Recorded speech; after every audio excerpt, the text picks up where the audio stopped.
Pergunta do docente Max Gonçalves.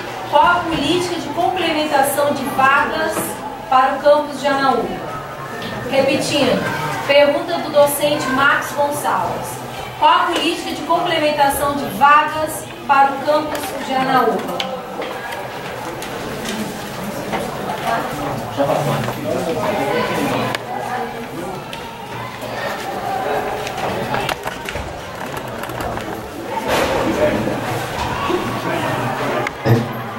Só respondendo, né, um complemento aqui na questão anterior, no campus do Mucuri tem pelo menos 4 engenheiros civis, tá? O engenheiro Eli, o engenheiro Altamiro, o engenheiro Rodrigo e o engenheiro Vitor, tá? Pelo menos 4. Quanto à relação do complemento de vagas, tá? Semestralmente a universidade, ela apresenta, né, ao público, faz o edital convocatório para o preenchimento das vagas ociosas em todos os cursos, tá? E os alunos são preenchidos, né, pelos critérios estabelecidos ali. Ou seja, você tem os cursos que são afins, tá? Então você tem a transferência interna, tá? E até mesmo editais que esse edital, né, ele prevê o aproveitamento, né, de alunos pelo próprio Enem. Então, né, se sempre sair isso agora mesmo, né, tem aproximadamente 15 dias, parece que fechou. Eu tenho um edital aberto atualmente, né, para isso, para poder fazer essa complementação de vagas. Para a universidade não é interessante ela ficar funcionando, né, de forma ociosa.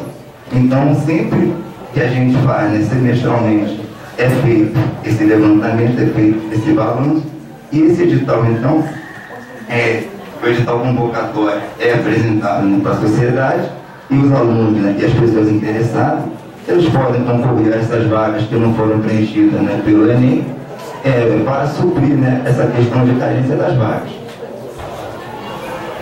E tem a possibilidade também de abrir para pessoas que já estão formadas, né, e façam o seu segundo curso aqui na universidade, né? Então, a gente acredita que isso deverá ocorrer de maneira efetiva e principalmente quando a estrutura lá do campus estiver com as condições mínimas para o funcionamento.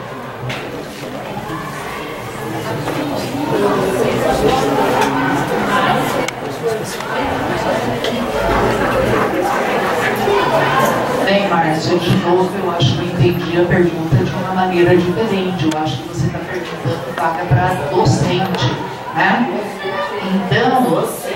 Então, em relação a vagas para docentes, eu diria que também para técnicos administrativos. Nós temos uma ferramenta que é muito importante e nós nos esquecemos. Nós temos os nossos PPCs, que é Projeto Pedagógico de Curso. Quando nós vamos criar os nossos cursos, nesse projeto pedagógico do curso, nós colocamos quantos docentes e quantos TAs e qual a qualificação desses TAs que nós precisamos. E o MEC, o curso, começa pela Prograde, Concep, Consul, MEC, aprova os nossos cursos em cima deste projeto pedagógico. E lá nós temos quantas vagas nós precisamos. E essas vagas não surgem do nada, não é um achismo, não. Nós temos todo um respaldo para a determinação dessas vagas. Então nós só queremos que isso seja cumprido. E nós pedimos tanto para a universidade quanto para o MEC que atenda a esse PCC. Numa gestão muito centralizada, só complementando, então eu tenho aqui em cima um projeto que vai desenvolver a instituição, chama PDI, a gente entende. Esse PDI, ele constrói os cursos. Nos cursos tem os projetos de cada curso, com sua especificidade e tal. Chama de PPP, Projeto Político Pedagógico, PPC e por aí vai.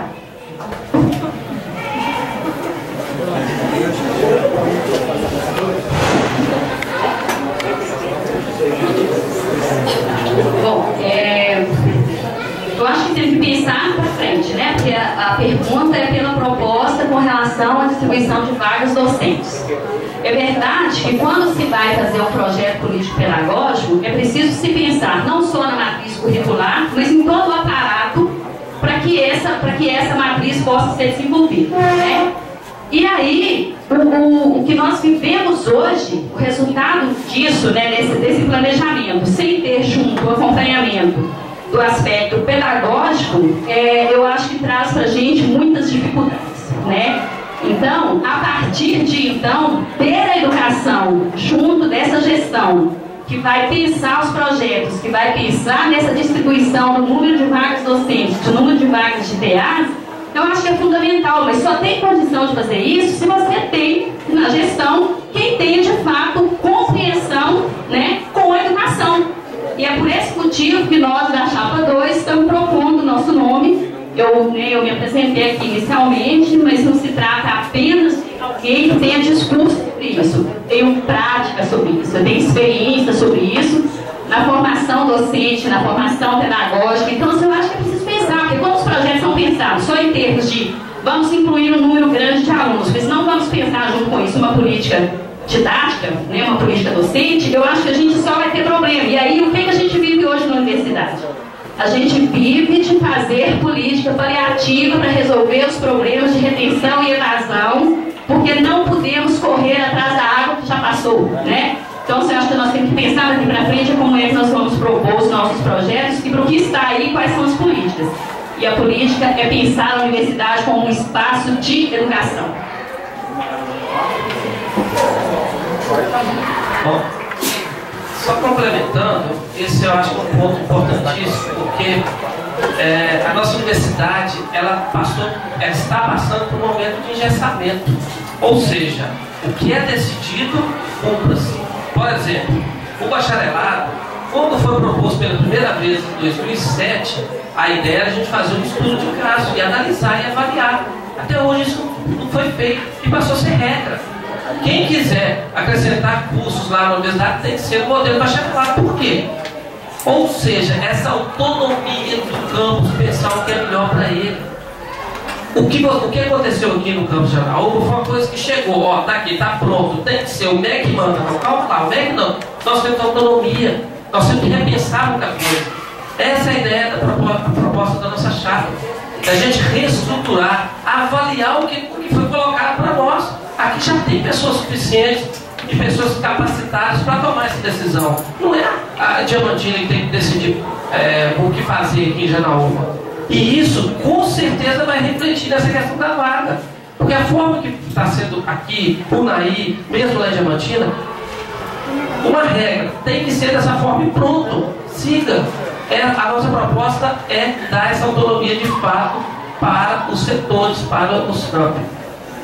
Bom, Max, a sua pergunta ela nos leva a pensar muitas coisas. Se é sobre o número suficiente de vagas, sobre liberação de vagas em tempo hábil. Mas nós da Chapa 3, Chapa Novos Tempos, pensamos o seguinte: nosso compromisso de buscar, se for sobre essas duas questões, além disso que os colegas já falaram, fazer gestão junto ao MEC, junto ao Andifes, pela ampliação do número de vagas, que essa não é uma reclamação apenas daqui, mas também de todos os outros campos, e pensar também numa política de internacionalização da universidade, trazendo docentes do exterior para cá para promover o intercâmbio.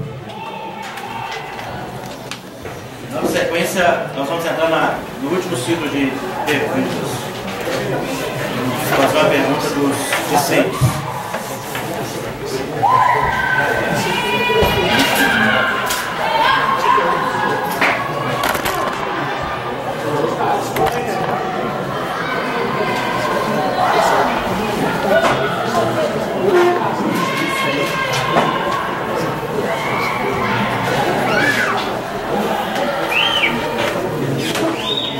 Pergunta do aluno Emanuel Henrique Alves Azevedo. Dirijo aos respeitados candidatos a seguinte questão: haverá algum apoio específico para as atividades extra-classe e individuais de cada campus? Como, por exemplo, específico à Atlética do campus de Janaúba? Porque eu, como um dos representantes responsáveis, espero que os senhores, como nossos superiores, compartilhem da minha preocupação com o progresso do campus. Novamente.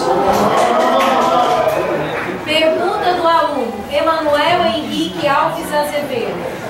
Dirijo aos respeitados candidatos a seguinte questão: haverá algum apoio específico para as atividades extra-classe individuais de cada campus? Por exemplo, específico atlética do campo de Anaúba? Porque eu, como um dos representantes responsáveis, espero que os senhores, como nossos superiores, compartilhem da minha preocupação com o progresso do campus. Excelente pergunta, Leonardo. Só assim, eu peço desculpa ao Márcio, que eu não entendi a pergunta, né? Você achou que era falando? Foi aprovado no Conselho Universitário, em 2013, que me lembro, notificado que o diretor tem essa resolução, os cursos desse campus e o número de docentes. São 109 docentes. A servidor técnico administrativo não tem essa resolução, só o número de docentes. Agora, cada gestor fazer gestão contínua para mais vagas para o campus, tanto servidor técnico administrativo quanto docente, em função dos projetos. Bom, Manuel, sim, nós já conversamos com vocês, conversamos com os outros membros de atléticas, de grupos. A nossa chapa se compromete a apoiar as atléticas, porque nós achamos que a gente não quer só comida, a gente quer comida, diversão e arte e saúde. Então, para os novos campos, para o campus sede, a gente tem que apoiar as atléticas, que são associações que vêm ganhando força em todo o seio universitário, que só traz coisas boas. Mas nós temos que apoiar também outros grupos, os grupos de oração, os grupos de estudos bíblicos, a pastoral. A universidade é plural, na universidade cabe todos, a universidade é laica, mas as pessoas não. Então, a gestão, ela tem que dialogar para integrar todos os grupos, todos os setores na administração e a conseguir espaço para todos. Em relação às atléticas, espaços também, questão de apoio de veículos para a movimentação, apoio com material esportivo. Então, a universidade pode sim atuar com as atléticas, pode não, deve, porque isso é fundamental para a saúde dos nossos alunos e de toda a comunidade.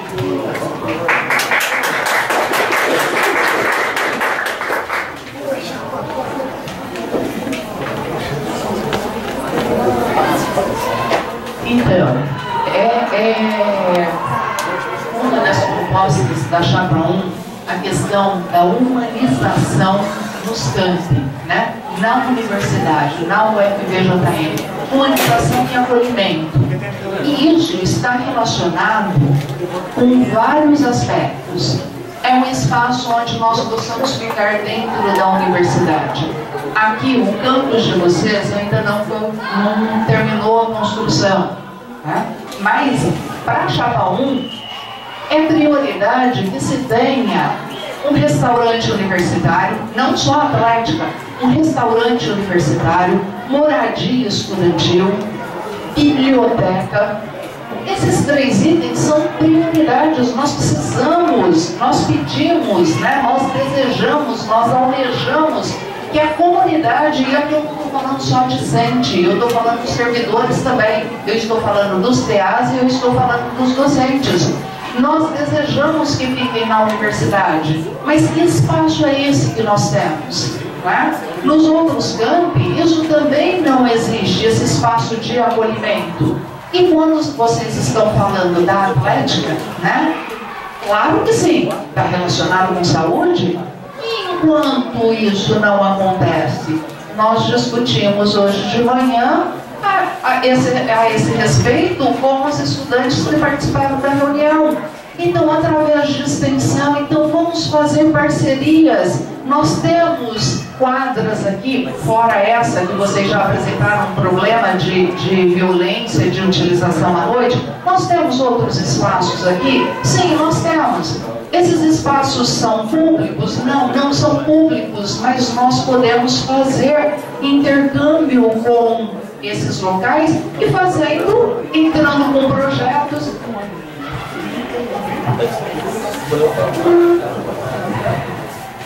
Eu fico muito tranquilo em defender essa questão do esporte, da prática corporal, porque quando eu fui assessor de assuntos satélite e que nós colaboramos diretamente com a elaboração dos planos de diretor físico de Teoflotone e de Diamantina, essa discussão foi feita de forma clara e era para ser assim. O grande questionamento que eu faço é por que essa prioridade, por que isso não foi prioridade no momento de muito recurso? Os nossos alunos não foram prioridades, isso é um fato. E isso nós vamos ter que reverter. Ninguém vai discutir essa importância. Ensino não é sala de aula, isso não é universidade. Quem viveu no campus de verdade, no campus que é uma cidade universitária, sabe o que eu estou dizendo. O aprendizado ele continua fora de sala de aula. O aluno tem que ficar no campus, você retém o aluno no campo. E como você retém? É com esporte, é com práticas corporais, é com cultura, é com práticas espirituais. É isso mesmo. Mas por que isso não foi feito? Por que não está sendo pensado nisso? Isso, eu acho que o ponto que quem fez a pergunta foi perfeito. Acho que a chapa, seja quem for o vencedor, ele vai ter que apresentar uma nova forma de prioridades, colocando o aluno em primeiro lugar nesse aspecto. O aluno é o principal para nós. Nós temos problema de evasão, nós temos problema de concorrência hoje. Os alunos passam no Enem e tomam decisão de qual universidade que ele vai ingressar. E muitas vezes isso aí é o diferencial. Então a proposta da Chapa 3 é estabelecer novas prioridades e colocar o aluno como o ponto principal. E passa exatamente por essa vida no campus. Os alunos da universidade, da UFVJM, têm que conhecer o que é uma vida universitária. Porque hoje eles não conhecem, eles conhecem a vida de sala de aula. Acabou a aula, vai para casa.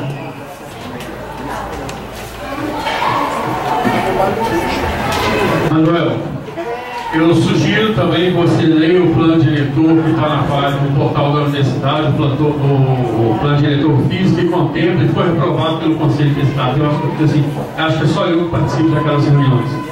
Bem, a nossa pauta, na nossa proposta, que você vê que é fortalecimento sim, das organizações estudantis e, ao mesmo tempo, a criação de espaços para desenvolvimento de esportes. Se você analisar o campus JK e também o campus do Mucuri, você vai ver que no campus do Mucuri já tem também um processo de finalização a questão da profissional da quadra poliesportiva de lá para os alunos terem seu desenvolvimento. No campus JK, de fato, como tem o curso de Educação Física, bacharelado e licenciatura, foi feita uma estrutura um pouco mais robusta e com isso também vai ser propagado para os outros campos. Agora, vocês bem sabem, vocês estão aqui no terceiro período e há prioridades fundamentais, inclusive a questão da própria aceitação da comunidade no entendimento da vivência do campus de uma vida universitária. Isso é fato. E hoje pela manhã discutia. Vocês têm que definir também o que deve ser prioridade, não é mais a reitoria definir quais são as construções. Hoje é muito cômodo o campus de Atacar e o campus do Mucuri definir. Eu quero prioridade isso, prioridade aquilo, prioridade aqui. Por quê? Porque já todas as unidades já têm seus gabinetes, já têm seus laboratórios, está tudo perfeito e funcionando. Aqui, como é que nós estamos para essa situação? O que é de fato prioridade hoje para vocês? Tudo. Mas dentro do recurso, o que é aquilo que cabe? Então define a reitoria e define a unidade e cumpra-se a reitoria.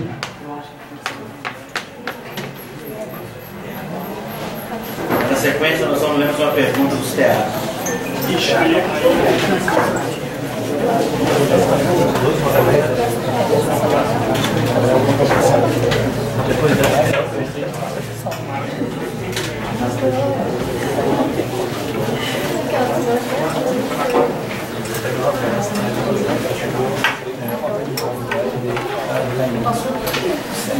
Pergunta do técnico Sávio Eduardo O. Miranda. Estamos no exercício de TA há um ano. Temos a possibilidade de progressão com 18 meses. Todavia, até o presente momento, não tem definido o Plan CAP do ano corrente. Portanto, questiono os senhores quais as propostas visando dinamizar as políticas de progressão dos TAs. Novamente, pergunta do técnico Sávio Eduardo O. Miranda. Estamos no exercício de TA há um ano. Temos a possibilidade de progressão com 18 meses. Todavia, até o presente momento, não tem definido o Plan CAP do ano corrente.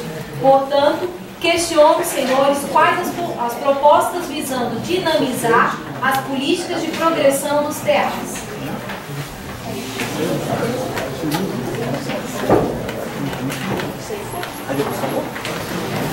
Sabe, sua pergunta é importante. A gente tem que fazer um breve retrospecto. A CIS ela esteve enfraquecida até alguns anos atrás, até o momento que os TAs se reorganizaram e descobriram que tinha recursos dentro da universidade, inclusive para as capacitações. E sequer eles tinham conhecimento da existência desses recursos. E para colocar esses recursos à disposição para os TAs realizarem a sua capacitação, foi um custo. A história está aí, só perguntar aos diversos membros da CIS que eles podem confirmar essa história. Então, em primeiro lugar, nós precisamos fortalecer a CIS. Por exemplo, os colegas de UNAIR, os técnicos de laboratório, comentavam: olha, nós temos certa dificuldade, porque eu sou o único técnico aqui, eu proponho uma capacitação específica para mim, como eu estou sozinho, sempre se prioriza as atividades que contemplam um maior número de pessoas. Então, isso é um problema. Como é que nós vamos resolver isso? Pela própria CIS. A CIS vai ter que reunir esses técnicos que têm formação diferenciada para canalizar aspectos de formação, de capacitação, que caminhe e possibilite a capacitação de todos os servidores, aproveitando os recursos da melhor maneira possível. Este é um dos caminhos. É o fortalecimento, eu não vejo outro nesse caso, senão fortalecendo a CIS para que a própria CIS delibere sobre quais são os cursos de capacitação. Hoje, alguns deles ainda ficam na mão da projeto e para resolver, e atende sempre aqueles que estão lá no número de pessoas. Para além disso, eu gostaria de chamar a atenção no seguinte: o que é oposição? A gente tem que pensar sobre os termos, o significado dos termos. Porque oposição é um termo da física, criado lá por Heráclito de Éfeso no século IV a.C. E ele vai dizer: é a oposição que dá movimento à realidade. Não existe movimento, não existe transformação, não existe tempo de mudança sem atrito, sem discussão, sem oposição. Marx também disse a mesma coisa.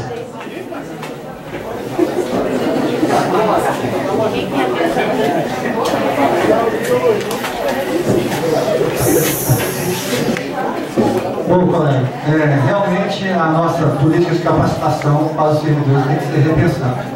A gente tem algumas propostas. A primeira delas é a criação do programa de acolhimento do servidor. E esse programa, ele contemplaria a primeira capacitação de 40 horas, que é você capacitar o servidor para ser servidor público. A gente precisa aprender isso. A Lei 8.112 e toda a legislação que versa sobre o tema. Depois, outros programas de capacitação nas atividades que o servidor vai exercer. É fundamental que a gente tenha isso para evitar problemas futuros, né, de desvios, etc., que podem ocorrer em função de desconhecimento de como atuar. Isso está ligado também ao organograma e ao fluxograma. Nós precisamos definir como a instituição está organizada e como cada setor, qual é a atribuição de cada setor. Essa é a primeira, são as duas primeiras capacitações, já valendo a carga horária lá que o servidor precisa. Agora, além da capacitação, a qualificação é fundamental, né? Então, qualificar os servidores no nível de mestrado e doutorado é fundamental, e é proposta, nós temos várias propostas concretas.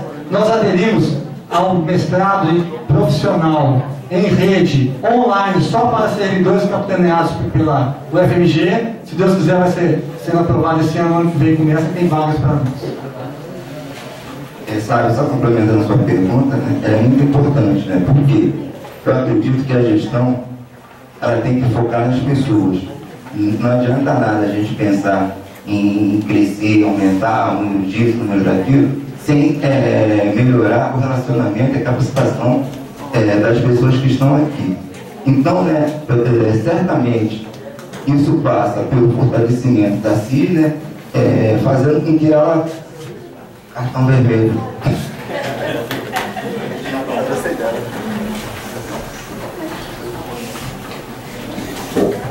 Sabe, todos nós queremos nos qualificar, porque isso está relacionado com a progressão, está relacionado com o financeiro. Né? E A CIS, ela realmente precisa de uma reestruturação, né? Só que aí eu faço uma pergunta, né? Será que nós temos que esperar que o reitor faça isso, né? Será que nós não podemos tomar as rédeas? Será que essa universidade não é nossa? Será que nós não temos que nos apoderar da universidade? Então, minha sugestão é que, independente de quem ganhe essas eleições, esta eleição, né? Que vocês se mobilizem, que vocês proponham, que vocês façam alguma coisa para o fortalecimento da CIS, para que ela venha a atender aos anseios dos TAs. Né? Então nós vamos ficar esperando, ficar aguardando que alguém faça por nós isso na maioria das questões que nós temos aqui dentro. Então vamos propor, vamos fazer. Né? Então vamos sair, vamos participar. Né? Então escrevam projetos, façam uma proposta de reestruturação. Que a CIS tem problemas, isso está claro, a gente vê o tempo todo aqui, olha, nós temos um relatório da PROAD e a PROAD aponta esse como um problema, porque lá, inclusive, capacitação do pessoal, que a legislação, ela sofre alterações ao longo do ano, e você faz algum planejamento em setembro do ano anterior, e aí mudou a legislação, e aí o TA não tem a possibilidade de se qualificar para estar dentro da legislação, para poder... Sabe, quem elege os componentes da CIS? Delas. Então, vamos começar. Eu não acredito que o problema seja só com a CIS. E falar que a CIS não reconhece o orçamento, eu acho que é até um certo pecado, porque o recurso veio da CIS e é a CIS, que é Comissão Interna de Supervisão, que administra. Em nenhum momento a administração central da universidade ela geriu ou vai gerir, e isso desde 2007, desde a implantação e criação da Comissão Interna de Supervisão, jamais a reitoria ou vice-reitoria ela fez qualquer tipo de gestão. Estou aqui para justificar, não. Mas existe sim a questão do Plan Cap. Plan Cap é a capacitação. Realmente essa resolução aprovada ela precisa ser urgentemente remodelada, refeita. Nenhuma resolução ela é imutável. Essa é a questão de seguir rigorosamente uma legislação que diz que a previsão de exercício para a realização de concursos, de cursos para capacitação só pode ser prevista no ano anterior. Isso é inconcebível. Precisa sim modificar. Por quê? Durante o exercício, por exemplo, de 2015, aparecem sim cursos que são comuns a todos. Por que não pode ser feito? E por que nominar curso só Sauer poderá fazer tal curso? Por que o DASO não pode fazer? Então são coisas que são previstas. Desculpe ter citado o nome, você tem direito à palavra também. É justamente que isso que tem que ser mudado. Agora, a princípio talvez eu tenha errado aqui, e aí talvez o tamanho da orelha não ajuda, mas foi falado assim, que a universidade criou curso de mestrado, agora depois foi dito que é a CAPES. Não, quem cria curso propõe cursos de pós-graduação no Espírito Santo é a universidade.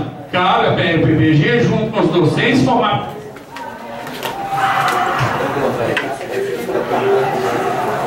Puxa a pergunta dos docentes.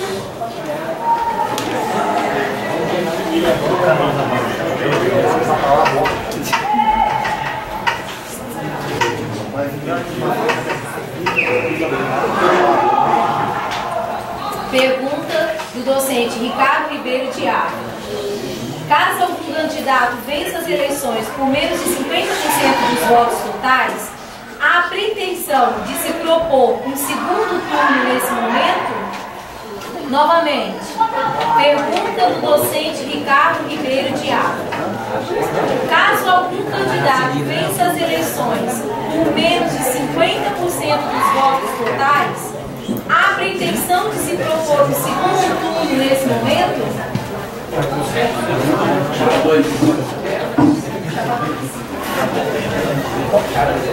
Isso aí, agora vou dar Cadê o Ricardo? Na questão, essa proposta, é lógico que eu sou a favor do segundo mandato. Para mim foi uma surpresa o regulamento de sair com muito duro. E ainda quando o vice-reitor, eu reuni com a comissão e eu achei que disse, olha, é pouco provável você eleger uma reitoria constituída de apenas 30% ou 40% ter unanimidade na questão da administração. Daí a razão que eu entendia que aquela comissão teria que ter proposto o seu regulamento sem segundo turno para isso. Foi aberta uma discussão e eu não acredito, por mais que hoje eu seja a favor, continuo favorável sim ao segundo turno, eu não sei se na regra, uma vez aprovada, pode ser alterado. Realmente vai a minha ignorância nesse aspecto, mas questão de opinião de chapa, que eu posso garantir, sim, que eu sou favorável ao segundo turno, que eu acredito que tem que ter uma legitimidade um pouco maior da comunidade para escolher seus futuros gestores. Então, não sei se a gente concorda com o segundo turno ou se vai ter ou não. Eu entendi.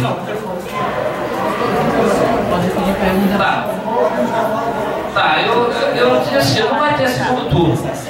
Não vai ter segundo turno. E inicialmente eu achava assim, que o segundo turno seria muito cansativo.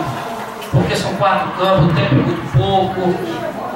Mas hoje eu penso, eu já não tenho esse pensamento não. O tempo de discussão está sendo muito pequeno. Muito pequeno. Eu acho assim, muito difícil para vocês tomarem a decisão simplesmente com um debate rápido desse. Vocês estão tendo um contato aqui pela primeira vez, ninguém que me conhece, tirando o Cleiton. Os demais, ninguém me conhece, não conhece o professor Cláudio, o Cleiton, outros aqui também não são conhecidos. Então realmente é complicado tomar uma decisão desse tipo só num simples debate, um debate desse rápido. Então hoje eu seria a favor do segundo turno, talvez um debate mais dinâmico igual esse, que esse debate está muito melhor que os demais. Acho que daria para a gente pensar tranquilamente se fosse desse modelo. E eu só gostaria de aproveitar essa pergunta, né, para dizer o seguinte, foi dito aqui que a gente, mas vocês estavam lá no conselho, vocês aprovaram o campus, vocês aprovaram o plano diretor. A nossa discussão não é aprovação, nós aprovamos sim, só que a gente aprova e avaliza, assim, ó, toma, o recurso é seu. E agora? É o como é gastado, o quanto é gastado e o ponto, que é a nossa dúvida, porque a nossa função é aprovar lá nos conselhos, a gente aprova, nós aprovamos o plano diretor sentido. Agora, como que foi feito isso? Não foi discutido mais. Então, essa que é a nossa questão. Não adianta a gente pegar no site lá o planejamento que foi gasto. A nossa discussão é porque não é discutido antes o que vai ser gasto.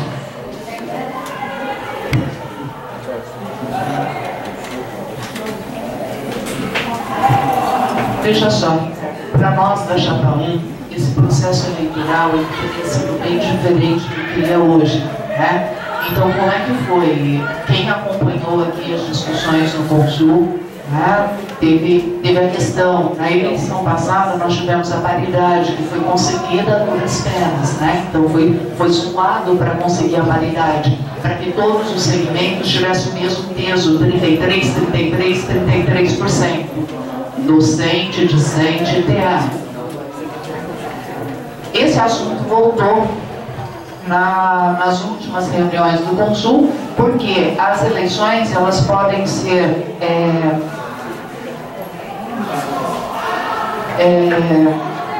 oficial, né, e formal e informal. Pela formal, é 70% do peso dos votos para os discentes, 15 para TA e discente. Né? Nós conseguimos manter a paridade, um terço para cada. Só que com isso, passou para formal. E aí a universidade, ela lavou as mãos para as eleições. Né? Então passou para uma comissão informal. Veja só, isso não significa que nós estamos ilegal, que não é legítima a nossa eleição. Ela só é informal. A consulta é informal. E aí, com isso, né, a universidade virou as costas. Então, quem é que está financiando Estou falando aqui, as comissões, tá? Não os candidatos. Quem que está financiando? Os sindicatos. Até para a impressão das cédulas de votação, são os sindicatos que estão financiando, a universidade não está financiando nada, como se essa eleição não fosse nossa. Né? Então são os dois sindicatos que estão financiando.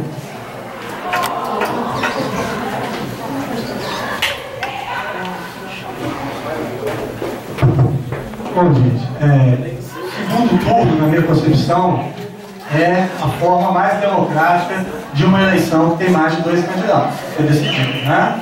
Porque quanto mais candidatos, menor, teoricamente, a chance de um ganhar com mais da maioria, com a maioria no primeiro turno.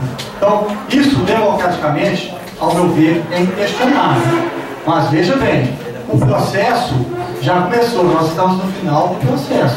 Qualquer mudança de regra é casuísmo, isso é casuísmo, né? Pode beneficiar um ou outro, ou realmente não beneficiar ninguém, mas isso é casuísmo. É a mesma coisa. Quando o processo foi definido pela comissão eleitoral, os debates eles foram colocados de uma maneira totalmente ilógica. Um debate no Unaí, outro em Teófilo Otoni, 1.100 quilômetros, não houve uma logística, não se pensou em logística, não se pensou na saúde dos candidatos aqui, sorteio, as coisas não podem ser assim, elas têm que ser planejadas. E o segundo turno, foi colocado para a comissão, ele deveria ter sido decidido lá, né? Eu sou a favor do segundo turno, mas nesse momento, dia 4 de maio, para a eleição dia 11, é casuísmo. Isso não é democrático, é casuísmo, tá? Porque as regras pré-estabelecidas não podem ser mudadas em cima da hora. Então, bom, e eu acredito que nós estamos no final do debate, né? Esse debate que já avançou muito mais do que os outros foram extremamente cansativos, vocês estão vendo esse modelo que vocês estão participando até agora. Então, nós aprendemos com esse modelo e vamos aprender para que a próxima eleição a logística seja melhor, o formato dos debates seja melhor e que tenha segundo turno. Aí sim, nós vamos com toda a força apoiar essa ideia. Dando sequência, sorteio previamente já realizado também, para que as chapas possam fazer encerramento. Bom, a comunidade já ouve. Gostaria de agradecer a todos, né, pela paciência de nos ouvir, estar aqui até agora, né, esse debate que é cansativo, né, mas é extremamente esclarecedor. Então, eu reafirmo que a nossa chapa, ela lançou sua candidatura baseada no plano participativo de gestão, cujas propostas foram colhidas no seio da comunidade. Inclusive, viemos aqui dia 8 de abril e fizemos uma reunião primeiro com todos, depois com docentes e com revisores técnicos administrativos. Essas propostas estão no nosso programa e nós encaminhamos uma carta de feedback para vocês, né, a respeito do que nós podemos aqui. Então nós fizemos isso coletivamente, porque nós temos convicção que a universidade ela não pode ser gerida por um ser iluminado. Não existe mais essa possibilidade. Ela tem que ser gerida coletivamente a partir de propostas que vêm da base. Por isso que temos que organizar assim o organograma fluxograma, temos que descentralizar administrativamente, financeiramente, valorizar as pessoas com qualificação, humanizar os campos e um ponto que nós falamos no debate, assistência estudantil. Se nós estamos nas regiões de menor IDH, nossos estudantes são de grande vulnerabilidade, nós temos que priorizar o estudante. Como? Fortalecer a assistência estudantil, priorizar as estruturas de apoio à vida digna, restaurante, transporte, biblioteca e moradia, e temos que criar, junto com vocês, projetos, propostas pedagógicas para diminuir a evasão e retenção, porque sem aluno, nós não temos universidade, né? Sem universidade, nós teremos todo o desenvolvimento de uma região tolhido, tá? Porque essa universidade é pública, é gratuita e de qualidade. Então eu gostaria de agradecer todos os segmentos pelas propostas que nos enviaram, os alunos, em especial o Benhur e o Emanuel, pela participação, e vamos continuar assim na gestão participativa, com autonomia democrática, com boa responsabilidade, valorizando todo mundo. Muito obrigado. Chapa 4, celular para entregar. para levantaria. Obrigado pela presença e pela paciência, né? De ouvirmos até agora. Esperamos, né, que esse debate, né, tenha servido para esclarecer vocês. Agradeço também aqui meus companheiros aqui, candidatos, né, por esse debate, né, harmônico e esclarecedor, né, para o público. E até espero que no dia 11 vocês participem da eleição, venham votar, certo? E compareçam aqui, né, escolham de forma consciente os gestores da UTFJM para os próximos 4 anos. E gostaria muito, né, que vocês votassem aqui na Chapa 4, pessoal.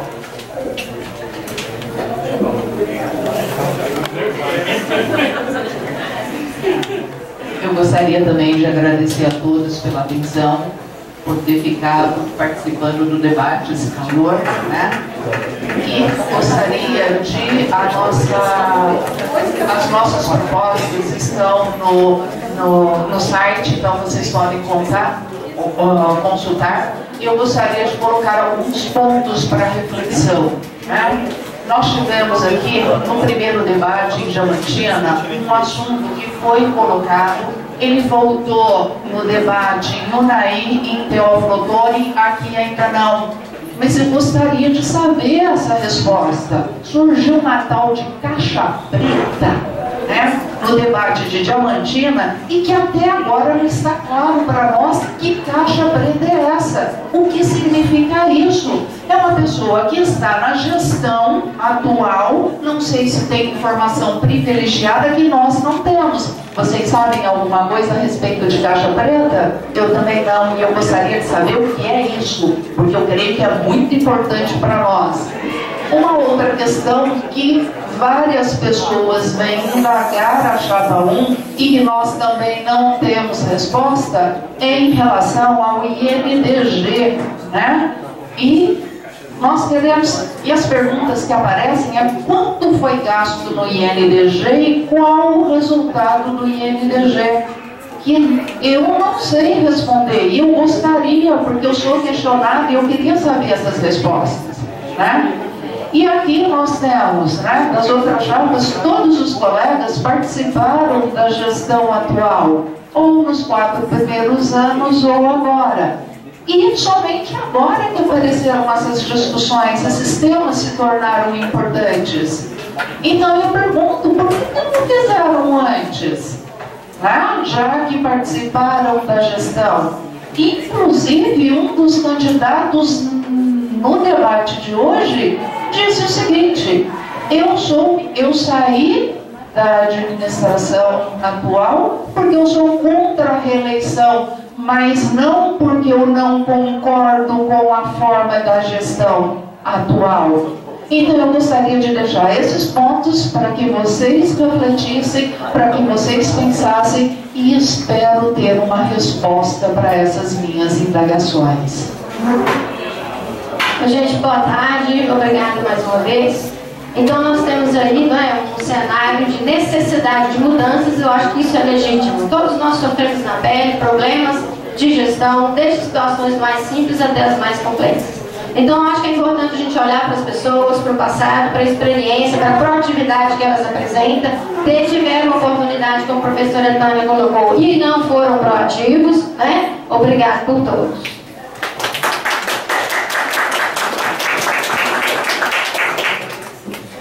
Bom, pessoal, eu vou começar, eu tenho errado nas últimas vezes, falo outra chapa, então vou começar pelo final, vote na chapa 3. Eu sempre erro.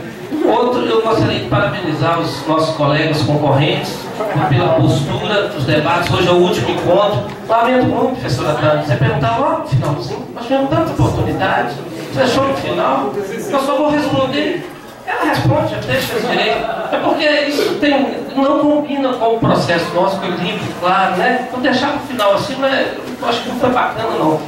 E outro mais, eu sou realmente contra a reeleição, saí porque eu não concordava com a reeleição e também com o modelo de gestão. E gostaria de deixar no ar também algumas perguntas, mas eu não acho justo isso com meus concorrentes, não. Vocês não vão ter tempo mais? Então, vamos para os finalmente. Bom, eu gostaria de dizer o seguinte: Pessoal, nós entendemos que para ocupar esse cargo precisa de muita experiência, não é uma aventura, nós estamos mexendo com a vida de muitas pessoas. Por isso que eu discordo de quem acha que quem ocupou a gestão não deve ocupar o cargo. Pelo contrário, eu acho que é um pré-requisito. A pessoa tem que conhecer como funciona, tem que entender o que é conflito entre pessoas, o que é distribuir o recurso. Então é muito fácil falar de longe, tá tudo muito ruim. Foi dito aqui sobre por que nós não temos engenheiro. Será que essa pessoa tem noção do grande dificuldade de contratar um engenheiro civil na universidade? Muito fácil falar. Então tem que ter experiência, e nós entendemos que nós temos essa experiência para ocupar esse cargo. Nós passamos por muita situação, nós estamos preparados. Outro ponto, tem que ter perfil, sim, talvez você está tecnicamente preparado, mas talvez você não esteja emocionalmente preparado. E perfil não dá para falar aqui, ó, gente, ó, eu sou assim, eu sou assado, eu faço isso. Não, busca na história. Tem 11 anos que eu estou nessa instituição. Procure saber como foi as minhas ações sob pressão, qual foram as minhas principais decisões, inclusive essa de sair da gestão no momento que eu optar pela reeleição. Procure saber. A única forma de conhecer perfil é avaliar a história, e eu garanto a nossa chapa. E o terceiro ponto é grupo. Quando eu falo grupo, não é grupo para reitores, diretores que vão ocupar, não. Para fazer as mudanças que são necessárias, é necessário ter um grupo forte, de formadores de opinião. Isso nós temos. Nós temos o apoio explícito de todos os técnicos administrativos de Diamantina, apoio oficializado dos técnicos administrativos de Unai. Nós temos uma lista com mais de 100 assinaturas de professores de Diamantina, Unai, de Teófilo Otoni, e espero que a gente consiga alguma assinatura aqui também.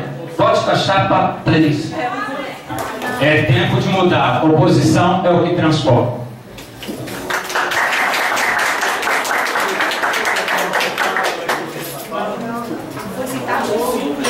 Eu acho que deveria.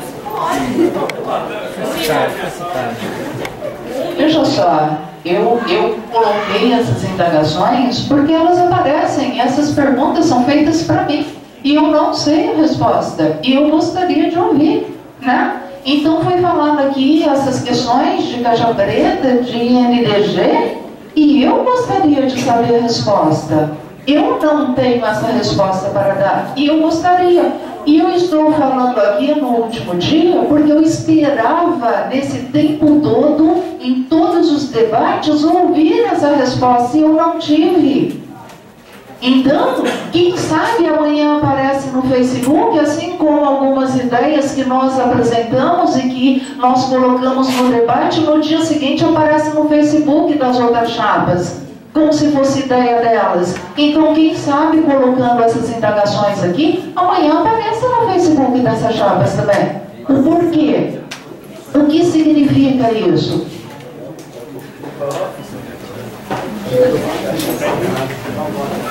Bem, agradecer, é de praxe importante, necessário, principalmente a presença dos discentes, né? Acho que é fundamental já, porque são multiplicadores, mas a consideração final já foi dita aqui em minha homenagem, né?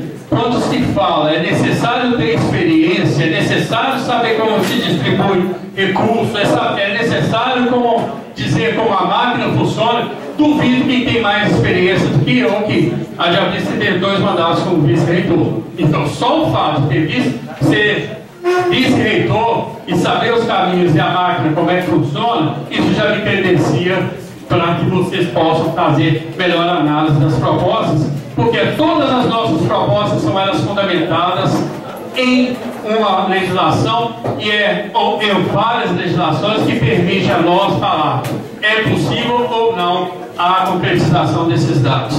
Então, nesse aspecto, realmente a chapa 2 é aquela que mais tem conhecimento para gerir perguntas. Por que não foi implementado? Realmente, nós temos que entender papel reitor, papel e vice-reitor, e isso está no regimento e no próprio estatuto. Não há como a vice-reitoria suplantar o papel do reitor. Ele é parceiro, sim, discorda, sim, porque faz parte de uma administração. Mas agora a nossa proposta é justamente dar um formato, uma ideia daquilo que entendemos ser melhor para o UFPJM, com a acumulação das nossas experiências. Muito obrigado. Bom, agradecer, né? Muito obrigada. Lembrar que na nossa proposta da Chapa 2, eu acho que é fundamental que vocês entrem, que vocês participem, que vocês contribuam, né, com as nossas propostas. O fundamento principal da nossa proposta, de todas elas, tem como foco o aluno, tem como foco o fortalecimento da graduação, porque sem fortalecer a graduação, a gente não sai do lugar, né? E a solidariedade, e aí quando foi dito aqui, a camisa preta em solidariedade aos professores, eu gosto de pensar num texto do Ernest Hemingway, que vai falar, né, que assim, somos todos humanos, e aí eu quero pensar na universidade. Nós estamos aqui numa instituição de ensino, uma instituição de educação, e a gente precisa pensar, né, esse aluno, esse docente, esse técnico, ter solidariedade para com a causa dos professores do Paraná, eu acho que é uma função nossa também. Então, essa solidariedade está ali, mas ela está aqui, ó, está no peito, porque eu acredito que só a educação pode mudar esse país. E aí somos todos o FTJM, e somos Chapa 2, que estamos contando com vocês. Muito obrigada.